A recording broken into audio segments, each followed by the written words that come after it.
তোমরা সবাই কেমন আছো? আশা করি ভালোই আছো। আমিও ভালো আছি। আজকে তোমাদের খুবই সাধারণ কম মশলায় দারুণ একটি রেসিপি শেয়ার করব।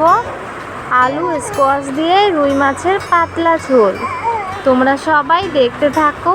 আর এখানে নিয়েছি দেখো রুই মাছ জল দিয়ে পরিষ্কার করে ধুয়ে নিয়ে হলুদ লবণ মেখে নিয়েছি। আর এইদিকে 3টি ছোট মাপের আলু আর একটি মাত্র স্কোয়াশ কেটে নিয়ে জল দিয়ে পরিষ্কার করে ধুয়ে নিয়েছি। কড়াই বসিয়ে দিয়ে কড়াইয়ের মধ্যে সর্ষে তেল দিয়েছি। তেল খুব ভালো করে গরম হয়ে গেছে, একদম ধোয়া বেরোচ্ছে। এবার এক এক করে হলুদ লবণ দিয়ে মেখে রাখা মাছের পিসগুলো দিয়ে দেব। তোমরা প্লিজ একদম স্কিপ না করে পুরো রেসিপিটি প্রথম থেকে শেষ পর্যন্ত দেখতে থাকো। আশা করি তোমাদের খুবই ভালো লাগবে। মাছগুলো উল্টে পাল্টে লালচে করে ভেজে নেব। তোমরা যারা যারা এখনও আমার চ্যানেলটিকে সাবস্ক্রাইব করোনি, চ্যানেলটিকে সাবস্ক্রাইব করে অবশ্যই বেল আইকনটি অল করে রেখো। যখনই আমি রান্নার ভিডিও আপলোড করব সঙ্গে সঙ্গে তোমাদের কাছে পৌঁছে যাবে। মাছ ভেজে নেওয়া হয়ে গেছে লালচে করে, এবার নামিয়ে নেব। এভাবে করে বাকি মাছের পিসগুলো ভেজে নেব। প্লিজ তোমরা সবাই দেখতে থাকো। এখানে নিয়েছি মাঝারি মাপের অর্ধেক পেঁয়াজ, এক টুকরো আদা, 4-5টার মতো কাঁচা পাকা লঙ্কা আর কয়েকটি রসুনের কোয়া। খুবই কম মশলায় রান্না করব, তোমরা সবাই দেখতে থাকো। এবার মাছ ভাজা কড়াইয়ের মধ্যেই দিয়ে দেব আর একটুখানি সর্ষের তেল। নেড়ে নিয়ে তেল হালকা গরম করে নেব। তেল গরম হওয়ার পর তেলের মধ্যে ফোড়নে দিয়ে দিলাম চেরা কাঁচা পাকা লঙ্কা।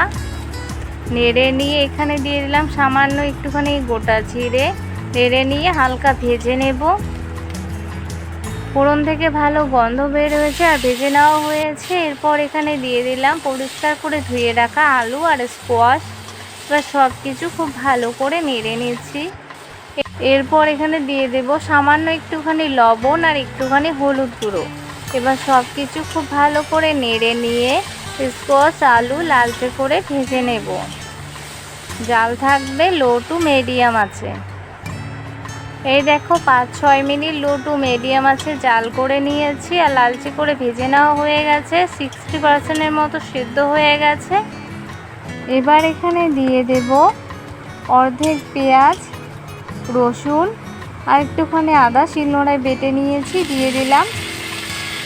এরপর বাটি ধুয়ে সামান্য একটুখানি জল দিয়ে দিলাম। এবার সব কিছু খুব ভালো করে নেড়ে নেব। সব কিছু খুব ভালো করে নেড়ে নেওয়ার পর এরপর এখানে দিয়ে দিলাম পরিমাণ মতো লবণ আর দিয়ে দেব 1/2 চা চামচ হলুদ গুঁড়ো। এরপর আবারও সমস্ত কিছু নেড়ে নিয়ে এরপর এখানে দিয়ে দেব 1/2 চা চামচের কম জিরে গুঁড়ো আর দিয়ে দেব সামান্য একটুখানি কাশ্মীরি লাল লঙ্কা গুঁড়ো। এবার সব কিছু নেড়ে নিয়ে মশলা সহ আলু স্কোয়াশ খুব ভালো করে কষিয়ে নেব। খুব শুকনো মনে হচ্ছে তাই একটুখানি জল দিয়ে খুব ভালো করে কষিয়ে নেব। তোমরা যারা যারা আমার রান্নার ভিডিওগুলো ফুল ওয়াচ করো তাদেরকে জানাই অনেক ধন্যবাদ ও অসংখ্য ভালোবাসা। সব কিছু মশলা সহ স্কোয়াশ আলু খুব ভালো করে কষিয়ে নিয়েছি। এরপর এখানে দিয়ে দেব পরিমাণ মতো জল। তোমরা কেমন ঝোল খেতে পছন্দ করো সেই অনুযায়ী জল দিয়ে দেবে। আমি পাতলা ঝোল করব, সেজন্য একটু বেশি জল দিয়ে দিলাম। 5 মিনিট জাল করে ফিরে আসলাম। আলু আর স্কোয়াশ খুব ভালো করে সেদ্ধ হয়ে গেছে। এরপর এখানে ভেজে রাখা মাছের পিস দিয়ে দিচ্ছি। এবার নেড়ে নিয়ে আবারও 4 মিনিট মতো হাই আছে জাল করে নেব। গরমের দিনে এভাবে আলু স্কোয়াশ দিয়ে মাছের পাতলা ঝোল রান্না করে দেখো, খেতে দারুণ লাগে আর স্বাস্থ্যের পক্ষেও খুবই উপকারী। 4 মিনিট জাল করে নিয়েছি। রান্না একদম কমপ্লিট। জাল অফ করে এবার নামিয়ে নেব। গরমের দিনে এভাবে কম তেল মশলায় পাতলা ঝোল অবশ্যই ট্রাই করো, আশা করি তোমাদের খুবই ভালো লাগবে। এই দেখো একটা প্লেটের মধ্যে নামিয়ে নিয়েছি